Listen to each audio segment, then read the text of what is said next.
Hello, and welcome to Lore Watch, a roundtable freeform discussion about lore in your favorite media. I'm your host, Joe Perez, one of several lore-focused folks from Blizzard Watch, and I've got my stalwart companion with me as always, Matt Rossi. How you doing today, Matt? We are back to making animal noises. I think that is okay. And then joining us on this journey today is Eric from the site. May have seen Eric on a few of our other podcasts. I believe Eric has also guested on the main podcast, as well as several of our tabletop role-playing experiences over on Tavern Watch. So thanks for joining us today, Eric. Hey, great to be here, Joe. Today, we're going to be doing something a little bit different. We're taking a break from answering your questions. Not that we don't want them. Please keep sending those in. But we had a couple suggestions for this, and I figured might as well pull the trigger on it. Today, we are going to be talking about, well, the Jurassic Park franchise in general, because, man, is there a lot to talk about there. Starting from the original novels to the movies to everything in between, and figured we could talk a little bit about that for, the next show. Maybe two. We'll see how it goes. But if you did have questions for our podcast or any of our podcasts, you can go ahead and send those in to podcast@blizzardwatch.com. Specify the show that it is for in the subject line, as well as any special pronunciation of your name. If you want to hit us up on Discord, we have the Q and Podcast Questions channel, which is open for everybody. Same rules apply. If you are a Patreon subscriber, you can go ahead and hit us up on the Patreon Q and Podcast Questions channel. That is where we tend to look there first as a way of saying thank you for our Patreon supporters helping us keep the lights on. And as always, you can also send us messages directly through Patreon. But without further ado, I guess let's get started. I mean, Jurassic Park was sort of I'd say a phenomenon would be really the best way to describe it, right? Like in the 90s, or at least when I remember it as a kid, it was like the thing. And I'm not just talking about just because of the movies. I remember as a kid being incredibly excited about the books. So who wants to kick off? Yeah, I didn't read the books for a long time. I was obviously a huge fan of the movies. I had the toys. I mean, the cars and the dinosaurs and the little chunk of flesh comes off when you have them battle each other. I didn't read the novels until maybe the 2000s, but I read them over and over again. They're so good. I thought it was interesting. Crichton, as a writer, I think he's very much informed by the fact that he was a medical doctor who then decided, I don't actually want to be a doctor. That just sounds like a lot of unpleasant sleeplessness. I'm going to be a writer and have that pleasant sleeplessness where I don't have to also make sure people aren't bleeding to death. So that's where he went. Of his books, and he wrote quite a few, he wrote 20 total, 10 of which had his name and then 10 of which were under pseudonyms. And also he directed several movies. Of all of this, only Jurassic Park got a sequel from him. He wrote Jurassic Park, and then he wrote The Lost World. The Lost World is, I'd say it's about, the movie The Lost World is about 50% faithful to that book, and Jurassic Park, the movie, is about 75% faithful to the book. There's obvious changes always made in adaptation, so that's not, neither of these are complaints. It's just a fact of the situation. Yeah, the nature of taking a novel and turning it into a movie, you're always going to have, we only have 2 hours. You got to take this character and cut it or split it into two characters or something like that. Or in the case of this one, how noxious can we make Nedry? We make Nedry even worse. He's pretty bad in the book, but whoo boy. I will say this, first thing that comes to mind when I think about the difference between these two is that Jurassic Park, the novel, starts with a scene that you don't get in the films until the second movie. Yeah, I remember that. Yeah, there's a scene in the original novel where a girl is on the beach with her family, and then she is set upon and killed by what is described initially as 3-toed lizards. And then as the thing goes on, you because a medical examiner sends a image of the skeleton to Dr. Grant, Dr. Grant is like, that's an effing dinosaur. That's definitely not some lizard. And from there, before he can investigate, he's suddenly called to Isla Nublar, and the whole thing gets revealed. It's similar to the movie, but the movie streamlines it. The movie is like, we don't have time. And then they put it in the second movie, I think because The Lost World as a novel starts very much with you assuming you have read the first book. Yeah. It's like you've read the first book. If you hadn't, you wouldn't be here. Or you've seen the movie. If you hadn't, you wouldn't be here. So we don't have to really ease you into this. But the movie was like, hey, wait a minute. What if somebody hasn't seen or read anything else? we need something to explain what's going on here. So they took that scene from the first book and put it in the second movie. I feel like a little bit of the vibe of the first 3 movies is based around this idea of trying to figure out how much show versus how much tell has to be done. And I think the first movie actually nails it because they make it all part of the park's experience. Yeah, it's Like, interesting. It's like the world, like I don't want to say World for Tomorrow, but they definitely like took the Disneyland approach to it, or the Disney World approach to it, where like yeah, very much. Your exposition is part of the entertainment, right? Yeah, and I liked especially that they have the whole I don't know exactly what to call it. It feels like the old General Electric ready the light bulb guy speeches where like they have what's DNA and then they explain DNA. I mean, and Crichton as a writer, Crichton fully understood that DNA will not last this. It was very clearly, if you read the book, you get the sense he knows this wouldn't work, but he needs a way to get dinosaurs into this thing that isn't time travel. And yeah, he said he was super surprised when he had this idea that you could extract DNA from mosquitoes from 65 million or 80 or 100 million years ago, and it would work. Like he thought everybody would immediately see, okay, this would never happen. This is not possible. This is utter BS. Yeah. Yeah. And no, people bought it completely because they don't know that much about DNA.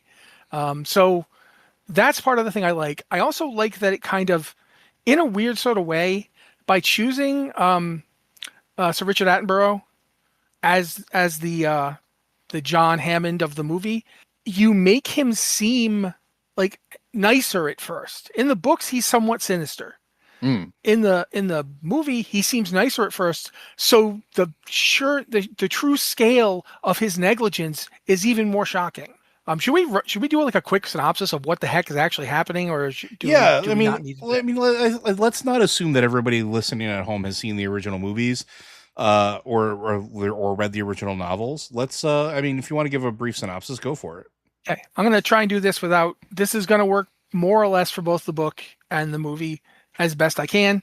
The story starts with Dr. Grant basically through one means or another finding out that there are actual living dinosaurs on the island Nublar. He's either recruited after he's seen one or recruited before he sees one. But either way, he's not expecting this weird old rich guy who turns out to be funding half of his research to be anything like serious. He doesn't think this is like a real thing. He just thinks it's really weird, but he's like, they pay the bills, so we have to go. Him and Edley Sadler, and he then meets Ian Malcolm on the helicopter, and Ian is, of course, deliberately somewhat, I want to say antagonistic. He's not an actual antagonist once the story gets going, but he's deliberately a little prickly, and he's deliberately giving Dr. Grant a hard time. And that's because he thinks Grant is totally on board with everything. Like he doesn't know Grant. He just knows he's there. Everybody else here seems to be in on this. So yeah. When they get to Isla Nublar, either way, they begin seeing actual living dinosaurs. And that's when all, everything that we have to assume about this thing is going off the rails. Nobody here except the person involved knows that one of the people at the park, who is the computer program of the park, I think Dennis Nedry, I can't remember. Dennis Nedry. Yeah, Nedry has been contacted by one of Hammond's rivals. Hammond's company is called ImGen. The rival company is called Biosys. And Biosys basically hires Nedry to steal them a bunch of embryos. They provide him the means to transport the dinosaur embryos out of the park without anyone knowing, but they leave it up to him how he's going to do it.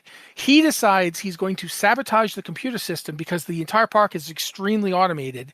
He decides, well, I have to go down there anyway to finish this stuff up. I'll put in a means that I can just shut the whole place down.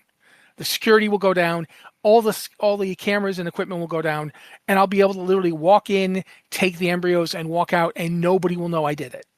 Nobody will know anything because nothing will be working. He does this. Unfortunately for him, either way, either it's the book or the movie, he runs into a juvenile Dilophosaurus, and it kills him with venom that in real life it would not have had. Matthew is staring directly at a non-existent camera right now because this is important. Dilophosaurus did not have venom.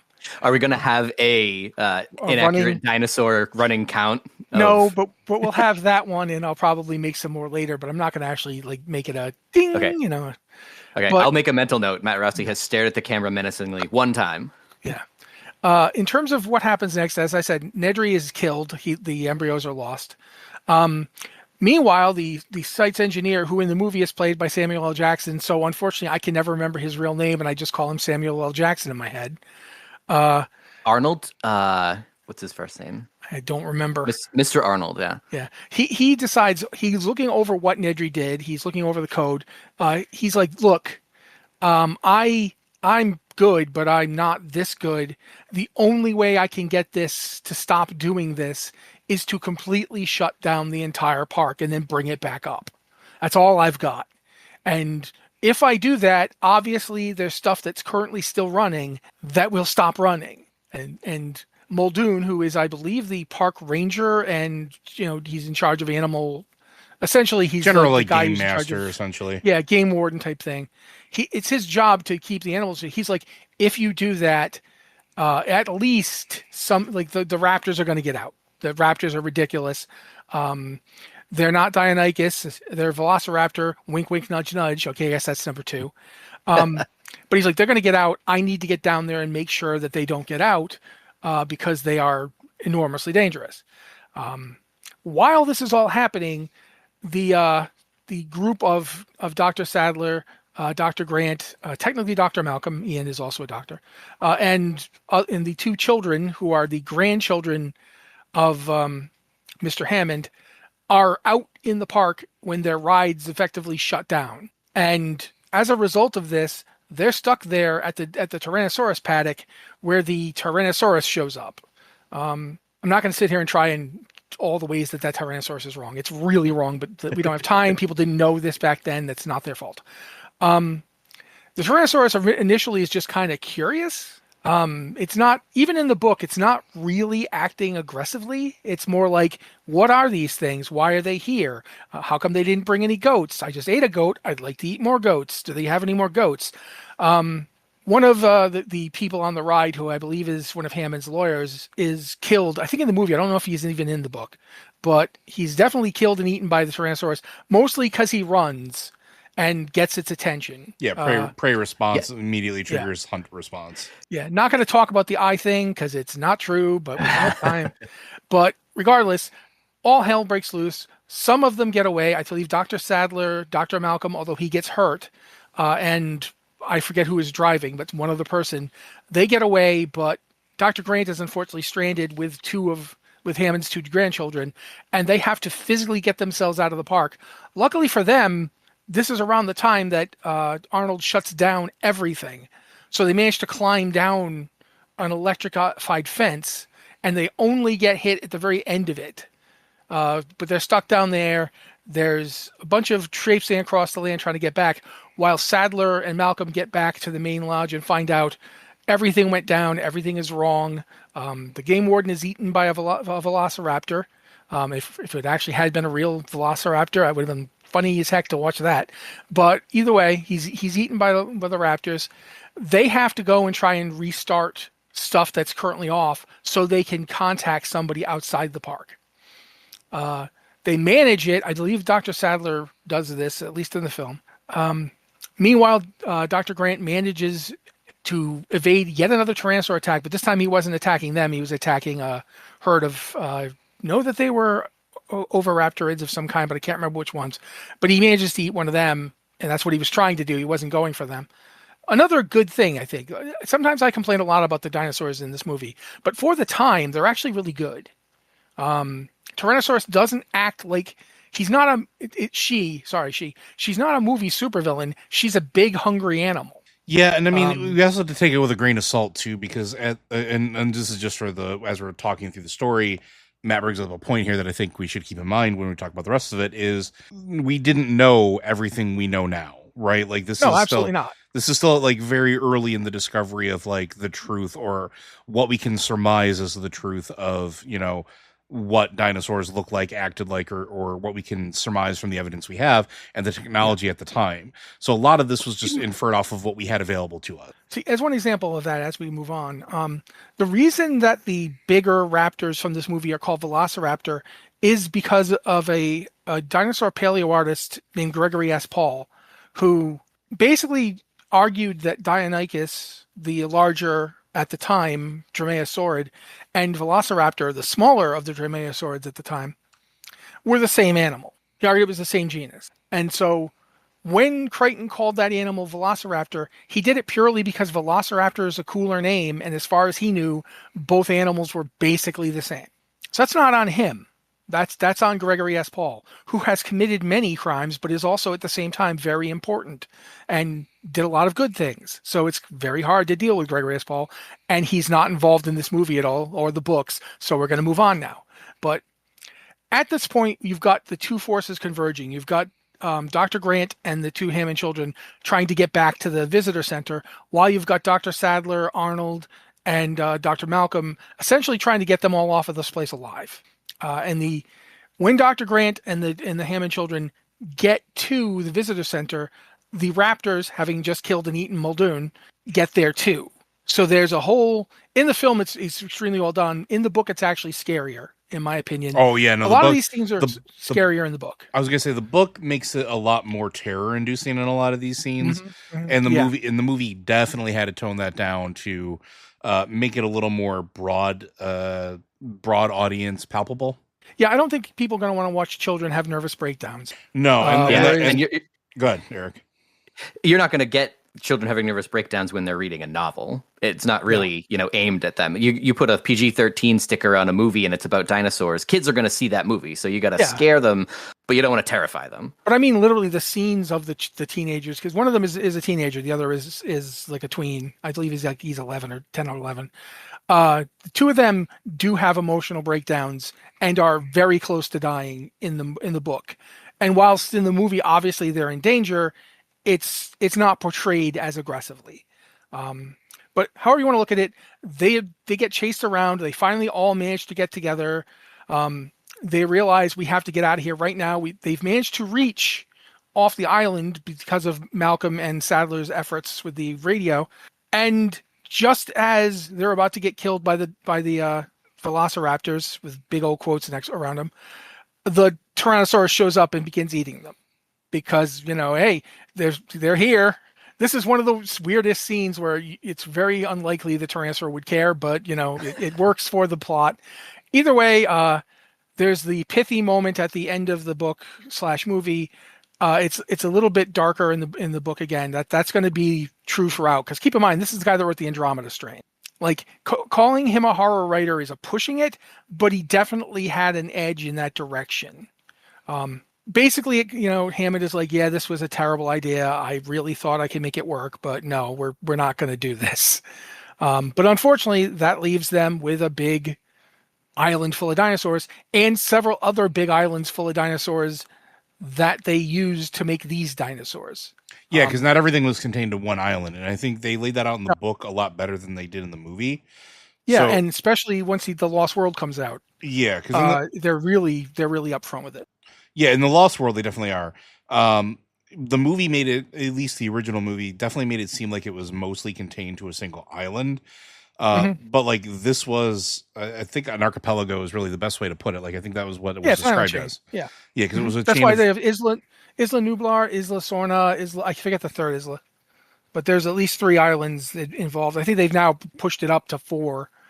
Because they also have, and they go back to one of the islands in the most recent movie, but for the purposes of the first 2 books and the first 3 movies, yeah, there's several islands. Yeah, and I think it's interesting that they didn't really establish that in the movie until later on. Like they just kind of like, I don't want to say it seems like it's missing, but it seemed like an important part of the book where they describe, and it's not just that, like they have underwater facilities where they were breeding like.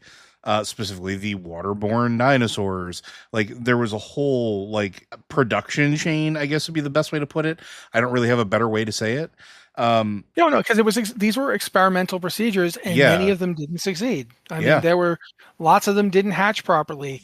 it's fair to say, I mean, the very fact that they had to use amongst paleontology aficionados, and especially like paleontology students and teachers, the idea of the frog DNA often makes people just groan. Yeah.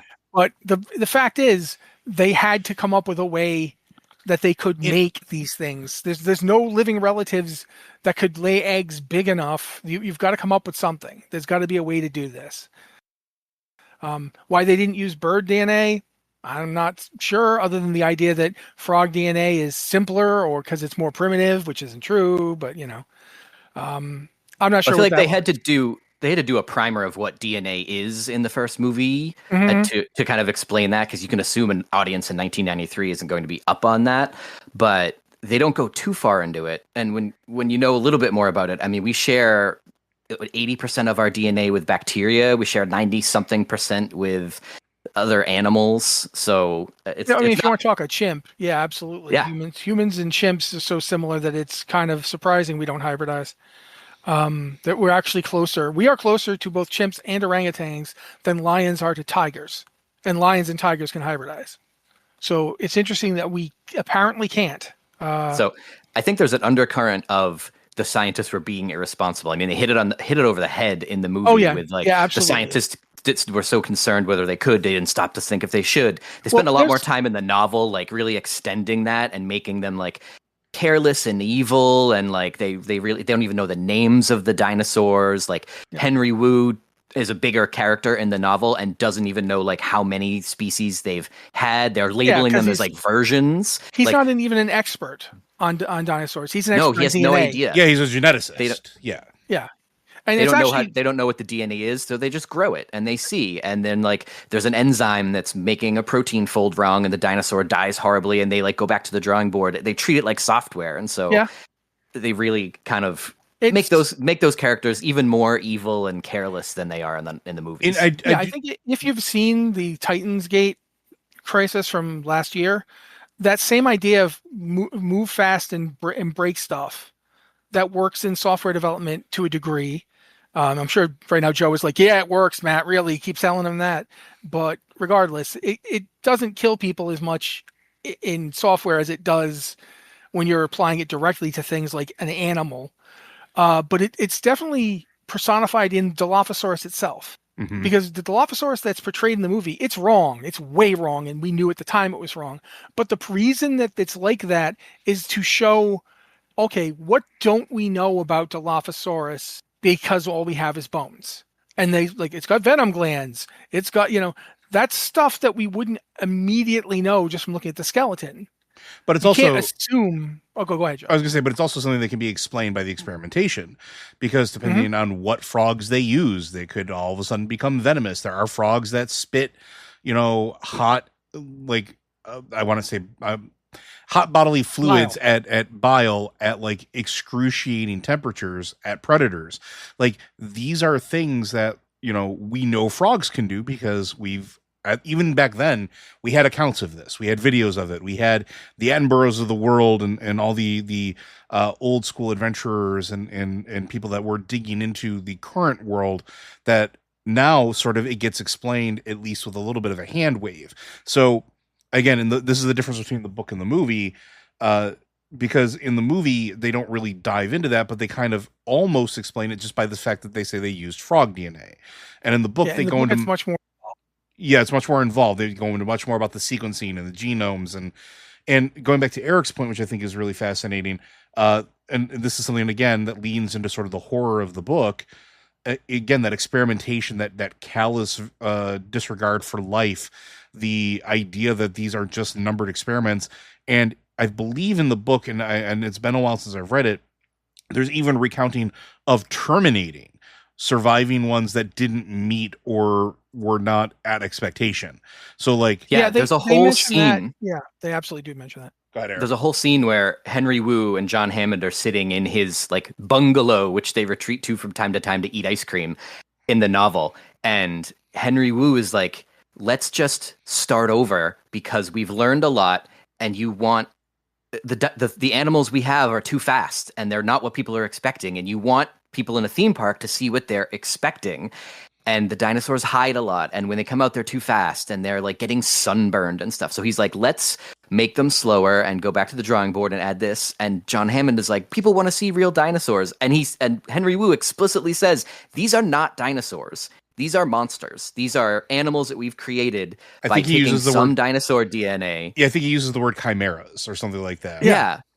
So like from the beginning, they're not really dinosaurs. They're not what you would see if you went back in time to the Cretaceous or to the Jurassic. But he wants to just start. He says, like, let's just get rid of them all. Let's make the velociraptors less deadly.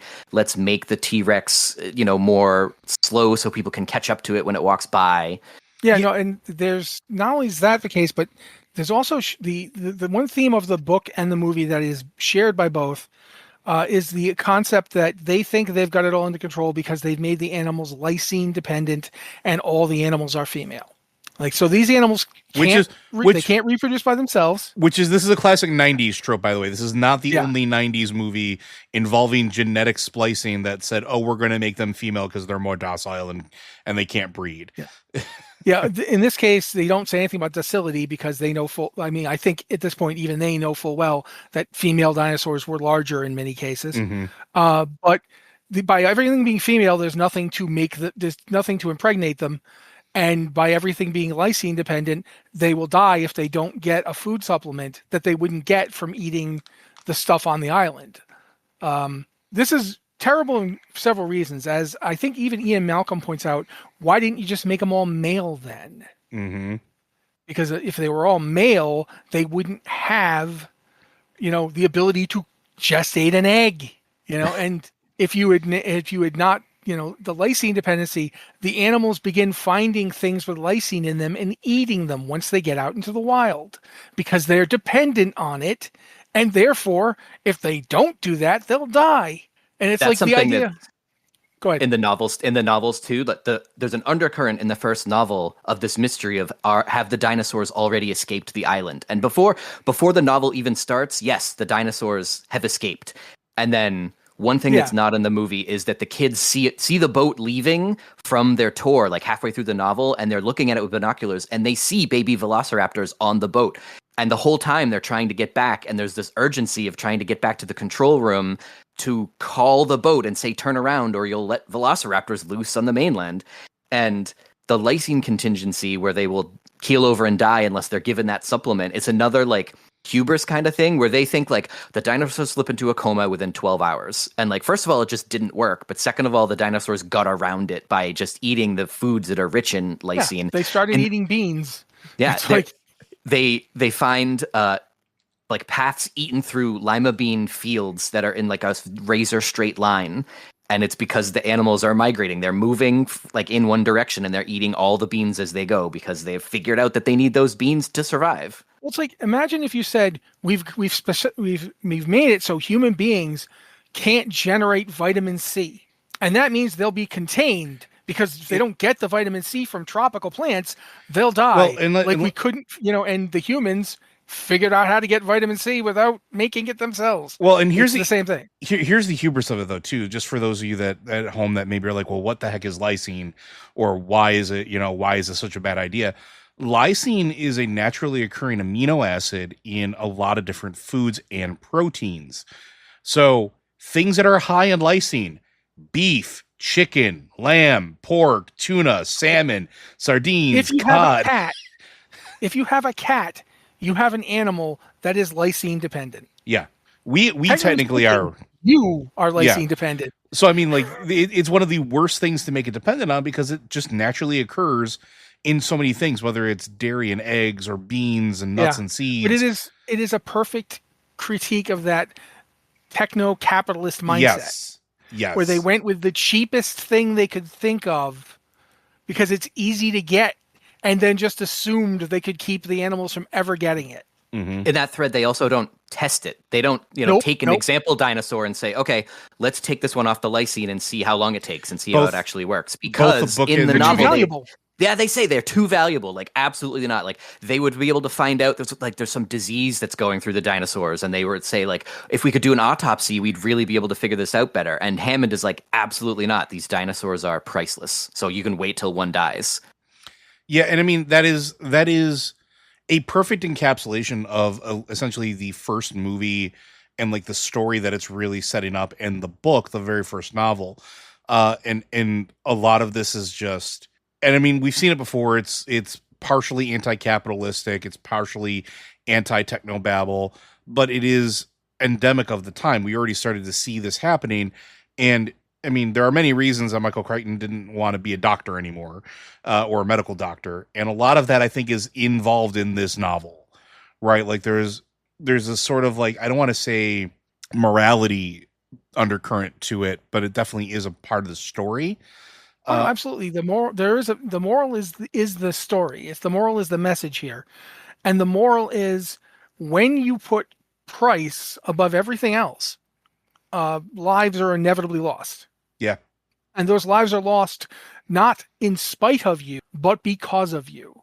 Your safeguard made things worse. Your other safeguard made things worse. Your lust for automation over everything else made things worse. If they'd simply hired 20 security guards instead of having Nedry automate the entire park, this never would have happened. Like, literally, the only reason this even happened is because Nedry automates everything and therefore can sabotage everything. If they had just 5 guys with cameras watching stuff happen, this wouldn't have happened. So it's the perfect storm of continuous just delusion that you are in control of the situation, which is why Malcolm comes off as so incredibly unctuous at times, because he is basically right, but he's just, they describe him as a rock star. They make him seem arrogant because they want you to believe people would ignore him, and you would. In the first movie or book, you'd ignore Malcolm.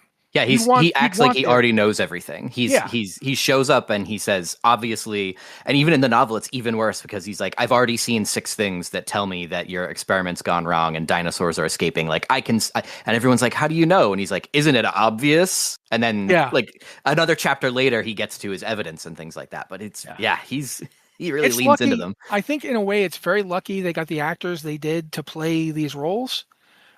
Because each of them manages to humanize a character who would otherwise not be tremendously great. Like Dr. Grant, you would not want to hang out with Dr. Grant in the book. He is an unpleasant man. Being played by Sam, I want to say Sam Neill. Yes, it's not Sam Elliott. I kept wanting to say Sam Elliott. That's crazy. Well, imagine if it was Sam Elliott. Jeez, this is a different movie. It would be a different movie. Yeah. Why is he just shooting the dinosaurs? But Sam Neill plays him as somebody, yes, he's got a temper, but at the same time, he's in love with the subject. He loves dinosaurs. He loves telling people about dinosaurs. So when he sees that freaking Brachiosaurus, there is that moment of childlike wonder on his face. He's like, they did it. And he's willing to go along until he figures out, oh, okay, no, they didn't do it. They messed it all up. They shortcut. They cut corners. Yeah. Dr. Sadler, her role is expanded in the movie. She's in the book, but she's better in the movie. Again, possibly Laura Dern. I'm sorry, Laura Dern. I can't say that I don't like Laura Dern's performance better. I will say that Sadler in the book is smarter than everybody else. She's possibly the smartest person in the book. Certainly she's the one who's the most, I want to say, like, rational about everything. Yeah, she doesn't get swept away. They give Malcolm plenty of time to lean into Henry Wu and especially Hammond, but she's the one that sits down with him in the movie and gets to say, you never had control, when he's like, next time it'll be flawless. She's the one who's like, you're an idiot.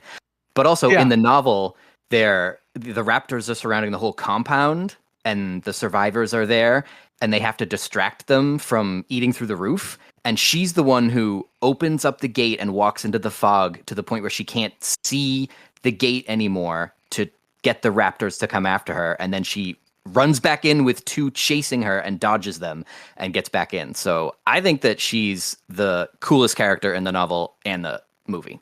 Now, just if only we get Laura Dern to read the book. But no, I there's a lot of the problem with looking at Jurassic Park from modern eyes is that it's the same problem you would have looking at a film like Jurassic Park made in 1970 at the time Jurassic Park came out. people didn't originally. There's lots of portrayals of dinosaurs in films and other media where they look like kangaroos or tripods. That's not just because artists and writers decided they should do that. That's because a lot of the animals were reconstructed that way. And they were reconstructed that way because it made sense. Based on what they knew, based on the information they had, this goes all the way back to the reconstruction of Iguanodon. The first reconstruction of Iguanodon they made was this gigantic cow, like literally like a cow that ate water plants, and you could get 10 people to sit in its intestines and have a dinner party if you wanted to. When they made the Crystal Palace Iguanodons, they literally had dinner parties inside the not quite completed dinosaur reconstructions. Then around the time that the 1800s really started rolling, they found more iguanodons and they started reconstructing them differently because they now had more complete skeletons. Like when they first discovered this thing, they had teeth, and teeth that turned out later to not actually even be iguanodon, but to be a relative of iguanodon. As we discover more, there's always going to be stuff we didn't know yet. And unfortunately, that means that if you watch Jurassic Park now, there are some big glaring problems with the paleontology. Some that are just like, it's impossible to ignore how wrong they are. The one that really comes to mind is one that they knew at the time. It kind of shows that they didn't really talk to the consultants they got. They didn't talk to them about every aspect of what they were doing. They did have Jack Horner. Yeah. But they obviously didn't ask him about this particular, I'm gonna have or they to pick his battles, or they did, and they just decided no, that's not going to be good television, right? Like, yeah, and that's possible, and that is one of the problems too. Is when you're doing an adaptation like this, what are you trying to portray? Is the people, like most people are not going to care that you got Tyrannosaur vision absolutely wrong, and you got it wrong even for the science of the time. Like even in like the 1980s, people knew this wasn't right because Tyrannosaurus is one of the most studied dinosaurs ever. We have more specimens. We have more complete specimens. We have studied this thing. We've done CAT scans of its brain case. But obviously we hadn't done all of that in 1990. However, we did know that it had binocular vision. You don't develop binocular vision if you can't see stuff unless it moves. It would be pointless. Why would you do that? But that is the kind of thing that happens. And in a weird sort of way, that sort of helps set up the story of these movies, because the story of these movies is that even the scientists who do know about dinosaurs don't know everything about dinosaurs. No matter how good your information becomes, no matter how much it evolves over time, there's always going to be stuff we don't know or we're guessing about. Yeah, because it just doesn't, you can't preserve it. No, and not only that, but there's an undercurrent of that sort of set up the entire franchise that is established here, which is instead of just looking at the movies and the novels and saying this is all wrong and we're going to correct it, it turns into establishing this is all wrong and now that's part of the lore. Like, it's like Eric just said about Henry Wu. Yes. Henry Wu isn't even trying to make accurate dinosaurs. He doesn't care about accuracy. He barely knows what animal he's dealing with. He just wants to give people he wants to literally give people their preconception. Mm-hmm. And I think it's mirrored in the fact that the motivation for Hollywood making a movie is not to make the most scientifically accurate movie, and not just for Jurassic Park, but for any movie. The motivation is to make a movie that will put people in the seats and make as much money as possible. So even though you bring in a paleontologist and say, all right, so how big is a T-Rex? And he tells you exactly how big and how it's supposed to move and how it can see. They say, well, yeah, okay, well, this scene is more dramatic if this happens and that happens. Well, yeah, and I mean, like, that's even to the point where Michael Crichton, as a writer, wasn't trying to write an educational guide to varieties of dromaeosaurs. The fact that he got lucky and that they found a dromaeosaur as big as those things after the book and the movie come out, that's just coincidence. But it's coincidence, that means it kind of shows you that there could be raptors this big because there were raptors this big or bigger. Technically, the one that they found, the Kilobator, is slightly larger than the ones you see, the velociraptors you see in Jurassic Park. Completely different body plan too, but that's not worth it. Getting one the right size, that took a while. They have since found them. There are quite a few, but it's at the time nobody knew this. Velociraptor is one of the oldest dromaeosaurs we have in terms of when we knew about it.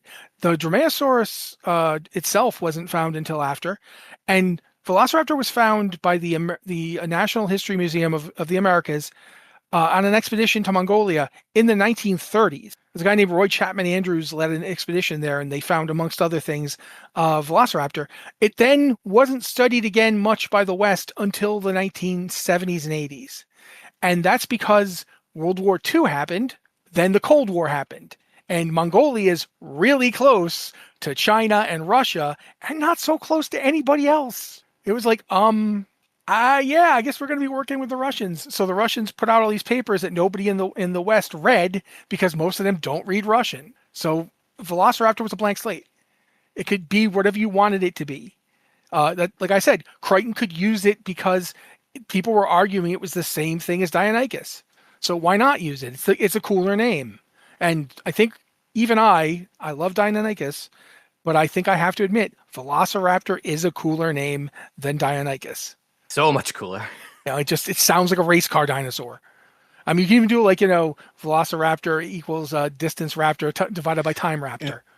Yeah. Now I want to see time raptor. But no, I think so far we've pretty much covered. Should we move on to the second book and technically second movie? Or I think we should move on to the second book. We have maybe 15, 18 minutes left. Cover that in as much as we can of the third, because again, the first is the setup. The first is literally the setup for everything that comes in the first three movies, and then the current generation of movies, which we'll talk about later. So, yeah. Second can book. I do? Good. You can do that if you want to do it. Go for it, man. I was just going to do a quick differences in the first novel and the book. In the first novel and the movie, the differences between them that will be relevant going forward. Yeah. Because there's a couple characters, like Henry Wu gets a horrible death from velociraptors and gets his novel comeuppance. John Hammond gets a horrible death from compies. He falls down a hill because the kids are in the control room blasting T-Rex roars on the speakers, and he starts to run into the jungle, falls down a hill, breaks his ankle, and the compies get him. So those are big main differences. At the end of the first novel, the government of Costa Rica comes in and blows up the island to the point where there's nothing left. So there's no more Isla Nublar in the novel universe, which is almost why they had to reset for the second novel and movie and say, hey, guess what? There was a whole nother island the whole time. Hand wave, hand wave. Well, yeah, that's why it gets brought in. Yeah, Isla Sorna comes in because of that, yeah. And my other favorite link is that in the first novel, the character of Gennaro, the lawyer, who is like the slimy one who's actually agreeing with Hammond, he gets eaten off the toilet in that famous scene. In the book, it's kind of split into two characters, and there's Gennaro, the lawyer, and then there's another guy, Ed Regis, who's like the marketing guy, and he's the one who ends up running around and eaten by the T-Rex. Gennaro survives and even does a couple of brave things. But yeah, Gennaro in the book is actually a lot more reasonable and rational than he is. He's not just, we're going to be printing money. He's like, the amount of liability you're opening us to is staggering. Yeah. Even though you've done this thing in Costa Rica and not, have you ever heard of lawsuits in Disney? Like we are going to be drowning in lawsuits. So yeah, there's more nuance to it, to be sure. Malcolm doesn't make it off the island. They give he dies off screen. They're like, did he make it? And they give the head shake of, no, he didn't make it. And then in the beginning of the second book, he comes back and does the Mark Twain, reports of my death were greatly exaggerated. So the second novel is just nope, that didn't happen. Well, I mean, as they deliberately didn't actually kill him in front of you. Right. So if they wanted to, they could bring him back. Yeah, I definitely think that was Crichton going, I need a link here. And I think second novel, didn't they also handwave Hammond's death? No, I don't No, think he's not mentioned in the novel. His son is. No, his nephew, right? Nephew, sorry. I think it No, might actually be a son in the novel, isn't it? it's in the movie. It's not. It's the Hammond story kind of ends, and it's there's a whole nother character that is a kind of paleontologist who is trying to find evidence. He like doesn't know about the incident, and so he's the one who's like finding weird things in Costa Rica, and he finds the island, and then Ian Malcolm gets convinced to go and get him. So like they have a different hook, they have a different opening. Yeah, because I was gonna say, because in the there's novel, no more Hammond. Because I was gonna say, because in the novel, I'm 90% sure that it was Peter Ludlow, wasn't it? Like the nephew of John Hammond or something like that. In the movie, Peter Ludlow is Yeah. In the novel, there's no connection. Yeah, But in the movie, they have to basically they reintroduced Hammond just enough to say he exists and he's behind this, and then you don't see him again. He's just there. In the novel, they give like a rundown of what happened on the island, and they say Gennaro, who in the novel survives, they say, oh, on vacation he died of dysentery, which is a disease that keeps you on the toilet, and so he died on the toilet, just like he did in the movie. So that's my favorite Crichton like touch of linking with the movie having come out and saying, okay, now I'm going to write another novel to like reestablish here we are. Yeah, and to be fair, Crichton, like I said, this is the only time he wrote a sequel. And it was also because the fans were pestering him from the success of the first movie. Yeah, it was partially that. Not just the fans were pestering him. The holder of the movie rights was pestering him, and that's a person who can pester you a lot harder. I believe it was Universal at the time. I know that Spielberg was involved with DreamWorks as well, but I'm pretty sure it was Universal actually owned the movie rights. But regardless, yeah, he finally wrote that book to shut people up, and it kind of feels like it. In a lot of ways, the movie is more fun to watch. Like the book definitely feels, again, it's a lot more horrible in a sense, not like horrible as in bad. It's horrible as in horrible things are happening and people are getting like chewed up. The dinosaurs are scarier. But yeah, I don't think Malcolm's daughter is in the novel either, quite frankly. No, it's two random school kids that are helping the crew that's putting together the tech, the trailers, and the Jeep. They're like running errands, and then they're supposed to go out to test the stuff out, like down the street, and they stow away and they show up on the island. So it's just two kids that are no relation to anybody. Yeah. But in general, to give people an idea of basically what's going on here, Isla Nublar was the site that they were actually intending to start the park on. Isla Sorna is essentially, at this time, where it's explained to us that it is the test bed. Yeah, location this B, is Site where, B. Yeah, Site B, which is where they were doing a lot of the work of trying to see what their behavior would be like if you didn't control it. I don't think Wu is in the second movie either, even though he shows up later in later films. No. But the basic explanation is that before they decided that it would be better to control as much as possible about the animals, Hammond was arguing pretty hard that he wanted them to be animals. He wanted them to act like real dinosaurs, quote unquote. He wasn't accepting that idea that these aren't real dinosaurs. They look like what we think they should look like, but that's because we designed them that way. Which, by the way, gets around the whole featherless thing, which I still hate, but I'll give them credit on that.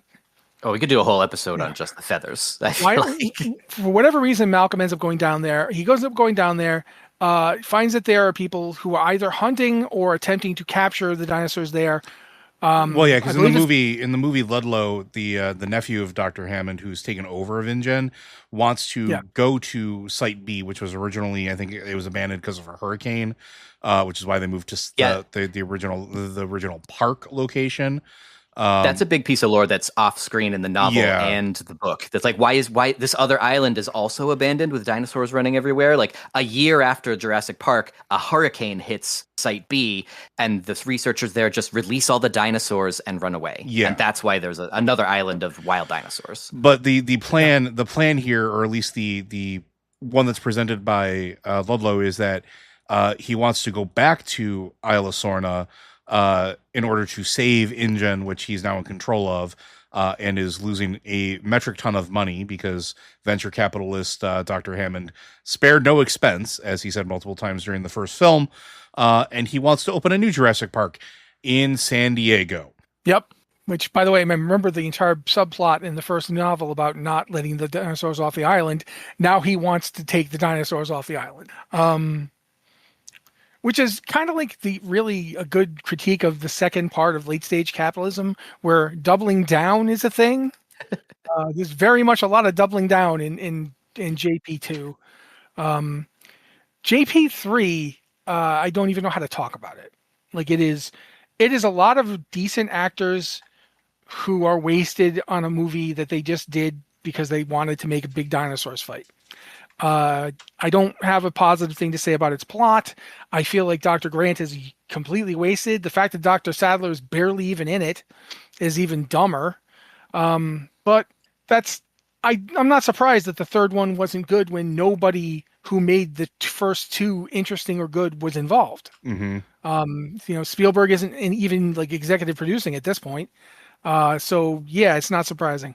In terms of the story of two, or the Lost World, if you're reading the book, they're both much more aware of. I feel like the chaos and the everything will fall apart aspect of the first movie and the first book are not necessarily what the problem is here.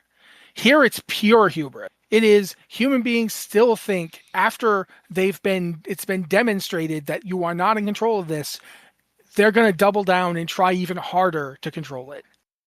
And whether it's the nephew in the movie, or I don't even remember who's doing it in the book. I'll be upfront. It's Dodgson. We've got Dodgson here in the second novel. In the second novel, we've got Dodgson here. He goes to the island with this device that emits a sonic pulse, and he's going around to different nests to recover eggs. He's like, embryos, whatever. We got eggs now. We got fertilized eggs we're going to bring back to Biosyn and reverse engineer them, and we're going to have the dino tech. So he goes around to a bunch of different nests, and then going back to the T-Rex being able to see movement, Crichton kind of redeems himself because they're watching this happen. He very deliberately points out that was ridiculous. He's in the T-Rex nest. The battery falls out of the thing. The T-Rex comes up to him. They're watching it on the video feed, which there's a whole video system in the novel that's active throughout the whole abandoned island, which is a whole different thing. But they're watching him and they're like, why is he standing still? Why isn't he running? And one of the characters goes, he's misinformed. And then has this whole long monologue about how Grant is stupid and T-Rex obviously could see more than just movement, and that's inaccurate information. Yeah. And it was. It's not even like you can blame that on the frog DNA, because there's no frogs that have that problem either. But yeah, no, it is. I think it's interesting to think about the fact that the first and second novels and in movies, they basically start off with, as Joe's pointed out, the first one is definitely setting everything up, but it also it basically starts off with this is the beginning of the descent. The second one is like, here's what it looks like in free fall. Here's what it's like when literally nobody, to the point where you don't even find Malcolm annoying anymore, because now he just seems like somebody reasonable who experienced all this and is trying to warn you not to do it again while you keep doing it. It's like watching someone step on a rake and then step on the rake again, and you're like, hey, the rake, and you boom right in the face again. You're like, why did you step on it again? It is fascinating to see it as a story. I don't know that I'd say that the follow-up movies really seem to understand that well. Yeah, I think so. Let's go back a little bit here. So Jurassic Park 1 and 2 were by far and away the start of, for lack of a better term, a cultural phenomenon. Like, if I remember as a kid during this time frame, when these movies were first coming out, seeing not just, the toys and stuff like that at toy stores, but like anywhere you went, and like the now long dead malls across all of America, or other parts of the world, where you would go into like the nature store or the Discovery store or whatever these things were that were generally selling science baubles, essentially, that had a very strong focus on dinosaurs, whether it was dinosaur books, skeletons, model kits to put the skeletons together, et cetera, et cetera, et cetera. And all that happened mostly after 1993, like after this movie's success, because it wasn't just the book that was very good. for its time, but the movie was revolutionary. It used a lot of effects, very, very much, effectively, combining early CGI with practical effects in order to get what can be deemed a realistic, representation. And a matter of fact, like going back to Jurassic Park as a film, it holds up better than most other movies made around the same time frame or even later, utilizing better technology because, and I will give Spielberg credit for this, they understood how to present this fantastical idea in a sort of grounded, realistic way that made the movie very, very timeless. And because of that, combined with the subject matter, it really propelled it to become a cultural phenomenon that informed a ton of other movies, a ton of other novels, and sparked the desire to have sequels. And yes, the third movie was probably the worst out of all of them. And I say that with a grain of salt, because it doesn't add anything new and it doesn't really do anything. Go ahead. I will say, first off, we should also talk about the fact that the impact of Jurassic Park wasn't limited to other movies or other Correct. books or just the cultural impact. The fact that Walking with Dinosaurs exists is because of Jurassic Park. Yeah. And while Walking with Dinosaurs didn't look as good as Jurassic Park, for a show made on an effective shoestring, it looked really good at the time. I'm not talking about the current version, which I don't actually mind, but some people really hate it. I'm just not getting in there. I'm just saying a lot of stuff that came after. Keep in mind that 1990, like the 1989, 1990, when production began on this thing, is literally the dead center point of what's called the dinosaur renaissance. Mm-hmm. And unless we're going to turn this into a dinosaur podcast, which I'm game for, but I don't think these guys are going to let me. Two against one, you can do it. Okay, all we're going to say here is that the dinosaur renaissance is when they started looking at dinosaurs and saying, wait a minute, how come these bones are so similar to, say, this animal that's alive now, this pigeon? Why is the pigeon and the velociraptor very similar? Why is velociraptor not that different from a turkey? And that kind of thing led to eventual understandings about feathers, about all that stuff was in its mid phase. What Jurassic Park did was essentially create two generations of people who went into paleontology. Yeah, the Jurassic Park generation. Yeah, and what did they do when they got there? When they got into paleontology, they didn't go out and do a ton more expeditions. They went and looked at all the bones that had been laying in museums for decades. And that's where a lot of stuff we're learning now is coming from that generation of paleontologists. Yeah, it directly contributed to that surge of discoveries, right? Like, yeah. It is well documented. I mean, to the point where I was watching, of all things, I can't remember if it's, I want to say it's the GQ one, but you know how there's like various GQ and others do like little shorts where they ask an expert on a thing to talk about it. They got one paleontologist to come on and talk about scenes from various Jurassic Park movies. And since we are going to talk about Jurassic Park 3 at least a little, this would be how I talk about it. They have him there, and I'm looking at the guy and I realize this dude is younger than I am, which means this guy has definitely seen Jurassic Park. There is no way he hasn't. I saw it when I was in my 20s. There is no way this guy didn't grow up on it. He saw that movie. He saw all of them. And it also led to a push in the sciences to not just paleontology, but like if you've paid attention to the news over the last couple decades, literally from like, I want to say like the early 2010s forward, like you have an entire segment of bioscience that is attempting to use fragmented DNA to revive extinct species. They're just trying for ones where the DNA can still be there. Yeah, like woolly mammoths, or I believe there was talk of dodo birds, dire wolves, thylacines. Yeah, thylacines, absolutely. So like, but that never would have even been a thing had this novel and these movies. Like maybe we would have gotten to it, but an entire generation of people went into science, like inspired by this. Like they started doing this because they saw this as a kid. But also to point out, one of the things that happened because of it too is that, like the paleontologist I was talking about on the GQ thing, he's basically asked at one point, they're like, who'd win in a fight, Tyrannosaurus Rex or Spinosaurus? And he goes, Look, this is the most boring question anybody can ask about these animals. There's so much we don't know about them, and so much we could learn, and so many interesting things they could teach us, but it's T-Rex. And you realize that the movies created and preserved in people a sense of wonder, a sense of joy. They went from these animals are moribund and they were doomed to be extinct and they're not really important to study, to these animals are the most magnificent land animals that the planet Earth ever produced. They're the most wildly distinctive. They're the most different. Like, think about the fact that like the two closest living relatives of dinosaurs are birds, who are a dinosaur, and crocodilians, who are archosaurs-like dinosaurs. And can you imagine, like, you look at a bird and you look at a crocodile and you don't think these guys are closely related? Anybody who's ever owned a bird will tell you that they are dinosaurs. Yeah, but they won't tell you they're a crocodile.